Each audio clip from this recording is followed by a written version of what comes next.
I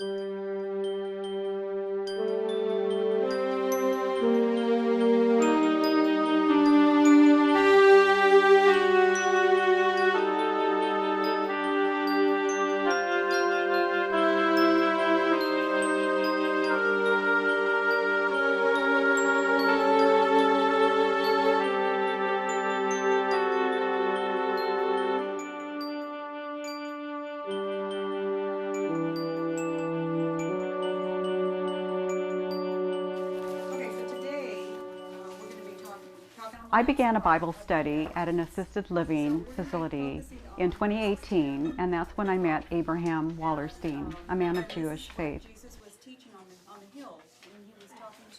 When I first met Abraham, he appeared to be a quiet and reserved man and really didn't have much to share. But as time went on, he seemed to be more involved in the discussion questions and answers. And he would give us little snippets of what God had done in his life, especially during the Holocaust years. If we are peacemakers, we talked about that for the last. Oh yeah, that's very fulfilling. And then this time it's talking about blessed are those who are persecuted for righteousness' I participate a lot. the kingdom of heaven. Blessed are you Talk about God who persecute you and in the Bible. all kinds of evil against you because of me. Rejoice and be glad, because great is your reward in heaven. For in the same way they persecuted the prophets who were before you. So we're going to talk about some of those prophets. It's talking about your faith. Has anybody ever persecuted you for your faith? I know Abraham. I know that for your faith, there were millions persecuted, during the Holocaust. Yeah, so from the beginning of time, the Jewish people have been persecuted. And as you talked about the Holocaust, with Abraham and his family too.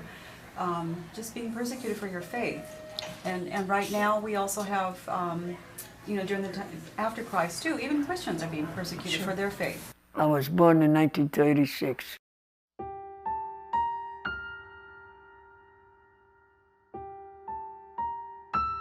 I was born in a city called Węgrzów, Poland.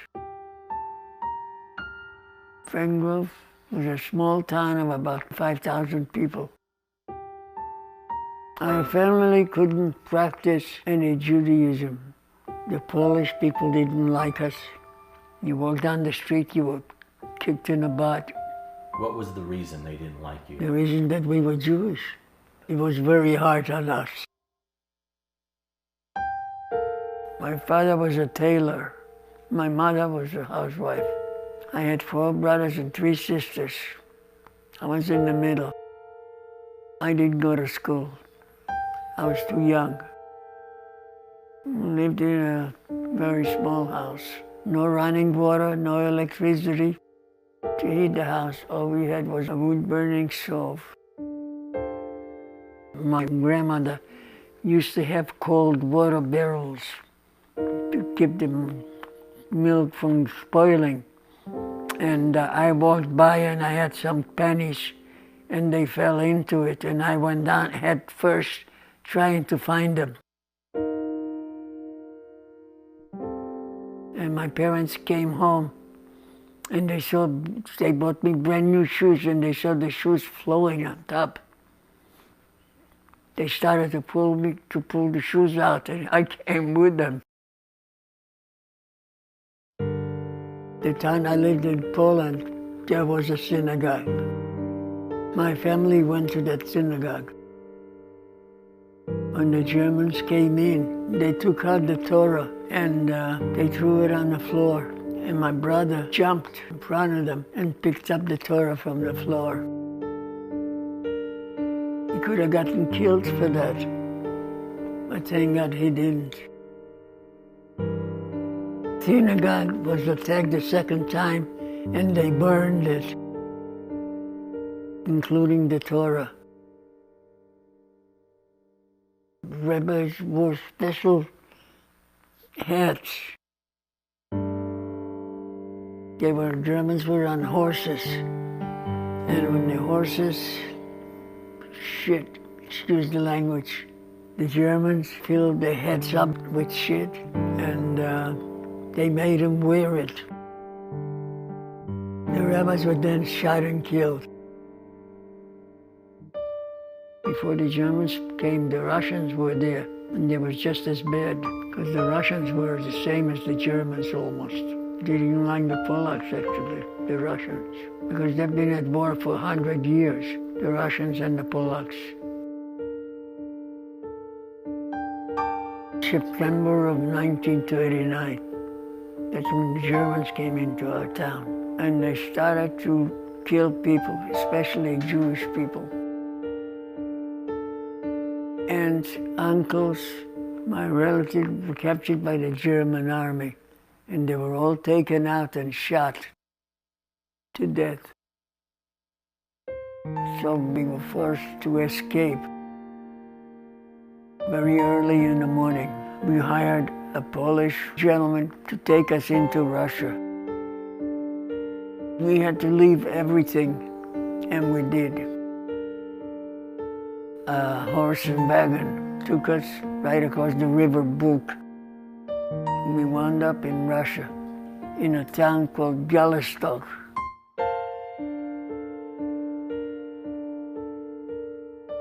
When we got to the Russian border, we were greeted by Russian soldiers. We had to pay off people to give us an apartment, which consisted of one bedroom, no heating, no running water, nothing. Most of us slept on the floor. In Russia, we couldn't pray, we couldn't get bar mitzvahs, because the Russians were atheists. They didn't believe in a God. They were, I would say, approximately half a month. And my father was working as a tailor. He was making uniforms for the Russian soldiers, and they gave us extra portions of food for doing that.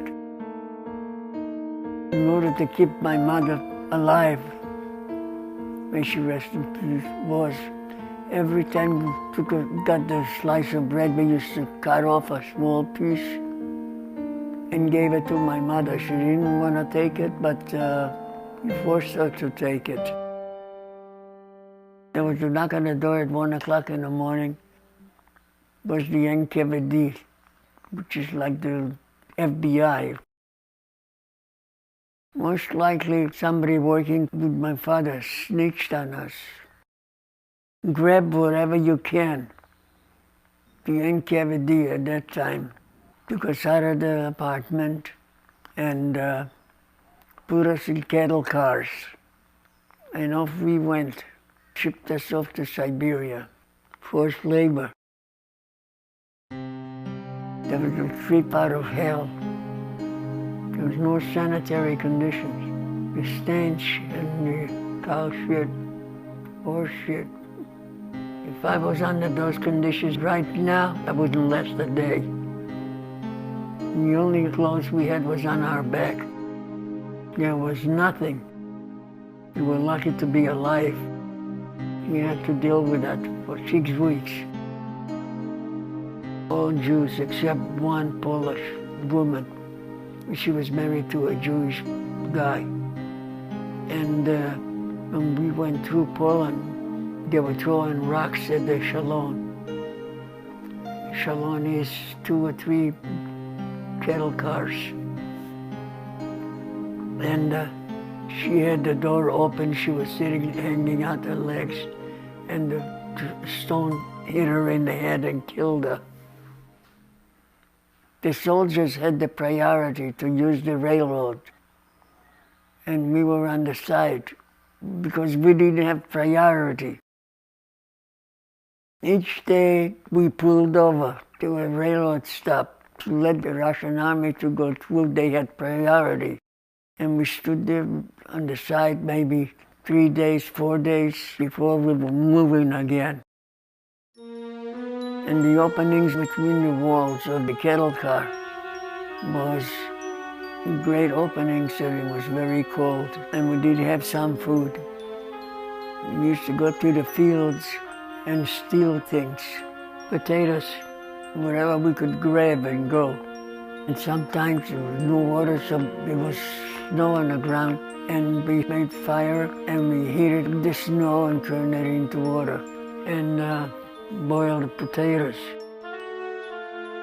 My older two brothers, one was Willie and one was Joe, and they were doing the stealing because I was too young. We arrived at a place called Komi SSR, which was south of Siberia. The town that we were in was run by the Russian soldiers. When we arrived at the labor camp, it was already the beginning of winter. They gave us a little place to stay. No running water, no heat, no clothes, no place to shower.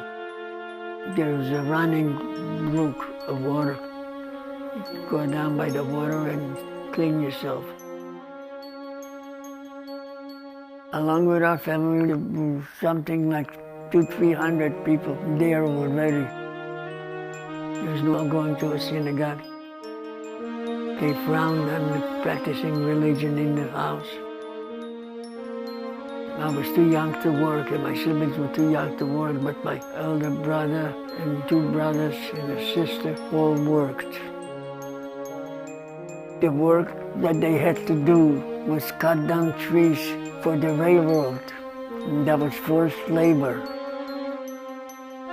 And the temperatures at that time were 40 degrees below zero, and if you didn't show up for work, you were shot.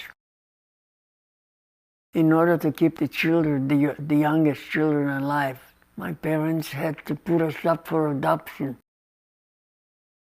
The Russians were really pissed off at my parents for not giving up the children. They pulled us away from our parents, and we were forced to be adopted. The adoption center was in a different town. It was a place out of hell. The youngest sister was there, and a brother after me. We were in houses, and the center housed about 90 kids. And they were all in different rooms. 4 people, 5 people in some other rooms. We were locked in. I know in the rooms that I was 4 kids. We slept on beds, no mattresses, and we had some food. It was bread and water. We had to heat and running water. There weren't any books. There weren't playgrounds. We were in a confined room. There was no learning.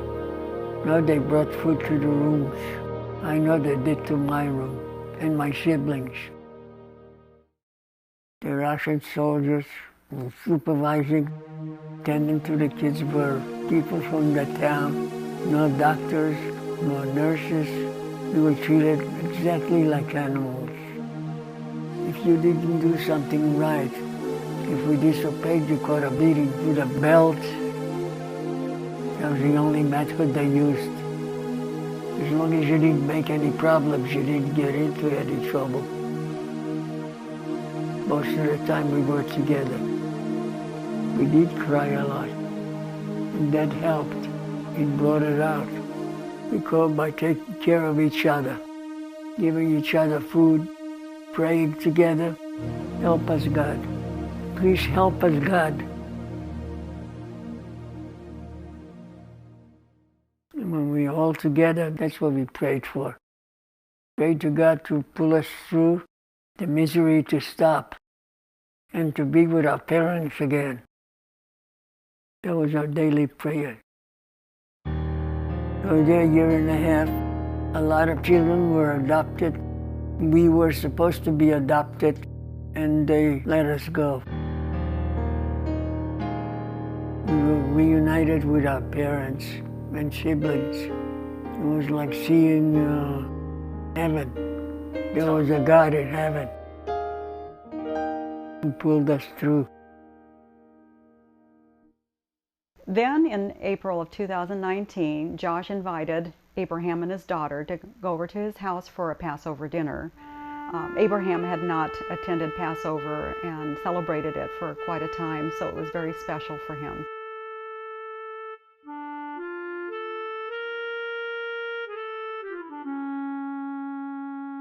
We were Polish citizens, and Russians didn't like that because the Russians and the Polacks were always fighting. They cared for us like they cared for Germans, so the Russians allowed us to travel to different towns in Russia, so they let us go. We left the labor camp here to travel. My father and my siblings were working in a sugar factory, and they were stealing sugar, and they were wearing pants, but there's no pockets, and their legs tied. That's how they stole the sugar. And we used the sugar to barter for food. And the Russians put us into a kolkhoz. It took us 2 years to get to the kolkhoz. Kolkhoz is like a kibbutz, which was a form of forced labor. We were there for about half a year. We didn't encounter German soldiers, but they were very close. The Russian soldiers were there with weapons. So the German soldiers never captured, because the Russian army was there. They put us again in cattle cars, and they shipped us closer to the front. When we left the kolkhoz, we traveled by foot into Czechoslovakia. And that's when we encountered the Haganah. Haganah was the force in Israel. What happened was people from Israel, they sent the Israeli army Haganah to get us and bring us to Israel. And they were taking us across the borders, and we were supposed to go to Israel, but the English didn't let us into Israel. So we walked to West Germany. The American army got us in West Germany. The Americans came through like champs. When we saw the American army, it was like being in heaven.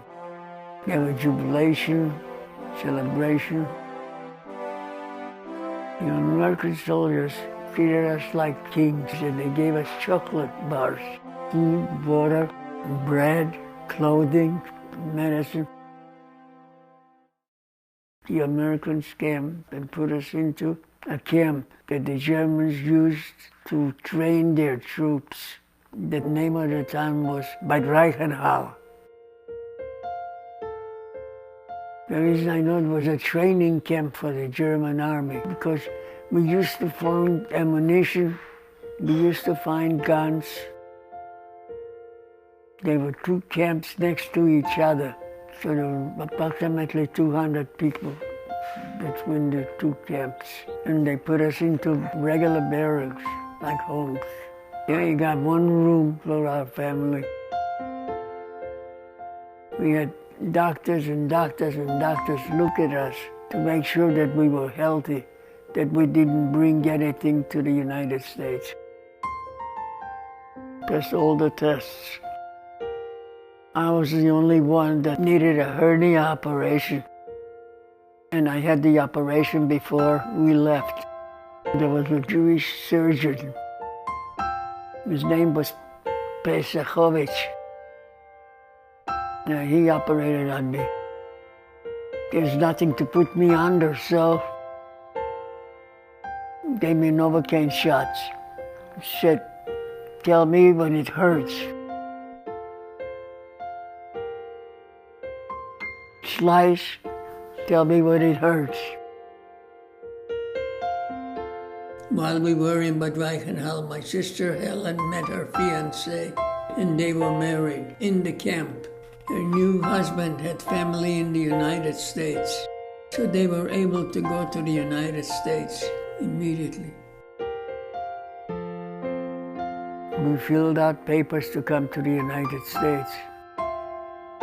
My sister and my brother-in-law were already in the United States, so they filled out papers so we could come to the United States. But they had to guarantee that they have a job. If they couldn't guarantee that we had a job, they wouldn't let you come to the United States. They have a quota. If they needed tailors, they let tailors into the country. They needed machinists. They took machinists and let us into the country. They had a cheder, which was a cheder means a Jewish school. I went to the Jewish school and I learned about the religion and about God. My relationship with God became very strong. When we left Bad Reichenhall, we traveled by train to Bremerhaven. Bremerhaven is a port town in Germany. The train run was a half a day. When we arrived in Bremerhaven, we were met by American doctors. They checked us out from head to toe to make sure that we weren't carrying any sicknesses. While we were in Bremerhaven, we were put up in houses at the U.S. Army base for approximately 6 days before we're allowed to leave.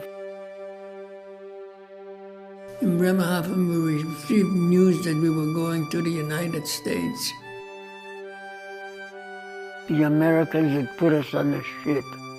The name of the ship, it was General Harry S.S. Taylor. And the ship sailed. I still remember on the ship when we were traveling, the fish were jumping out of the water. It took 8 days.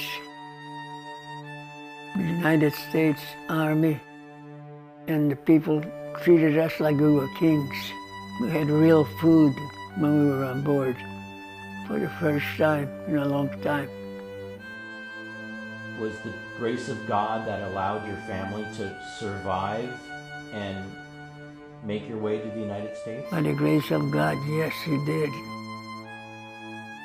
It allowed us all together, my whole family together, to come to the United States. The ship had about 150 people. My whole family was on the ship when we came across the Atlantic. I was 6.5 years old. When we saw the Statue of Liberty, everybody ran up and they announced it, "Don't stand everybody at one time, move over a little." When I saw the Statue of Liberty, my hair stood up in the back. And we got off the ship, and a lot of people, and I did, kneel down and kiss the cement. When we landed, we got a green card. To prepare, we had to undergo all kinds of tests to make sure that we were well before they let us in. And they put us up in a hotel because we didn't have an apartment yet. The hotel was very old carpeting in the rooms and the foyers. My sister found us an apartment on Eastern Parkway. My father found employment as a tailor. By that time I was 6.5 years old. No schooling, couldn't speak English, couldn't write English. I corresponded with my oldest brother. And when my brother was in the 1948 war, I used to write to him in Hebrew. We moved from the Bronx to Brooklyn, Hopkinson Avenue, and we had permanent quarters. We were there for 3 years at that point. And I went to school. They put me in the 8th grade. That's where they had openings. The smartest 8th grade they had, they put me into. That's how you learned English. When we find regular housing and jobs, we brought my brother that served in the Israeli army. We brought him across. He came with his wife to the United States. I had to pay $1,800 to bring him across. We had to report each January, fill out the paper and give it to the post office. That told them where we were. When we arrived in the United States, we were happy all the time because you didn't worry about tomorrow. You didn't have to worry about taking out and getting shot. We were free to go to a synagogue without being afraid to die. I was bar mitzvahed in the United States. It was God's will that all of us came through safe and free. I didn't graduate high school. I went to night school, and I took the GED test, General Education Diploma, and passed it. When I joined the Air Force in 1954, I was 18 years old. Actually, I learned English when I was in the service. I had a hard time, but I made it through. When I joined the Air Force, they shipped me to Europe, to France. I was stationed in France.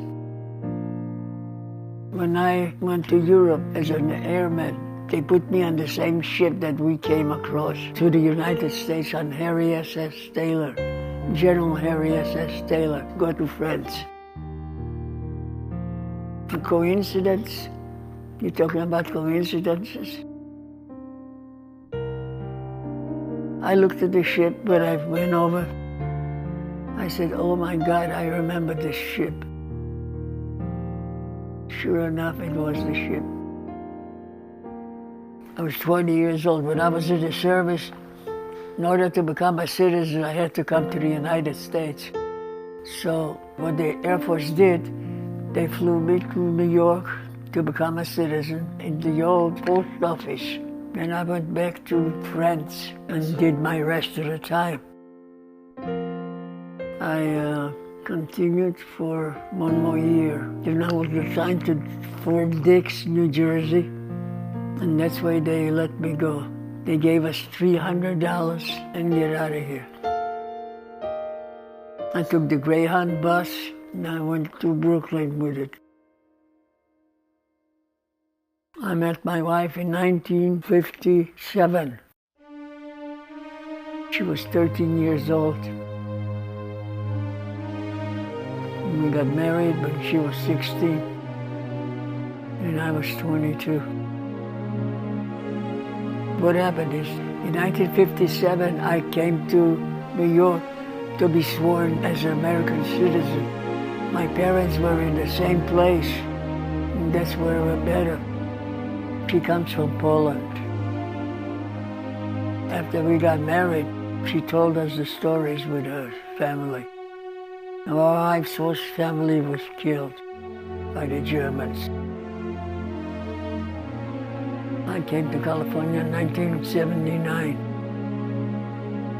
I never told the story to anyone. And I'm still having nightmares of the Russians treating us like crap, the Germans trying to kill us off. Going back to that time haunts me, yes, it does. And people actually don't want to hear anymore about that story, stuff like that. My family was persecuted at all times. If not from the Polacks, it was from the Russians. If not from the Russians, it was from the Germans. And you know what the Polish people did? What did they do? They burnt every Jewish place, business and homes, so we couldn't come back to Poland. And that's a fact.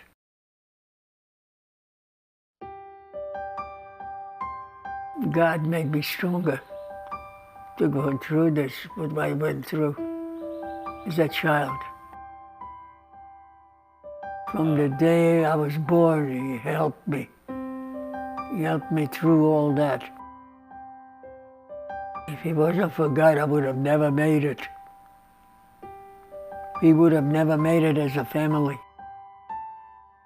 There were days where I prayed I would be gone. Yes, there were days that I lost hope during the Holocaust. It turned us to God. It made us stronger, watching the atrocities done against God. And I'm not just saying because I'm saying it, but it really happens and happening. Today everything is good. We have a roof over our heads, 3 square meals a day. What else can you ask for? My life now is very pious.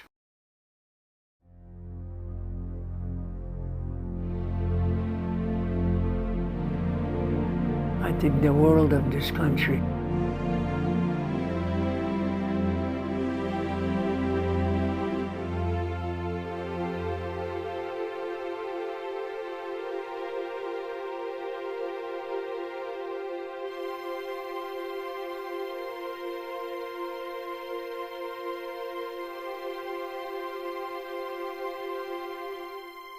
Thank you and God bless you all.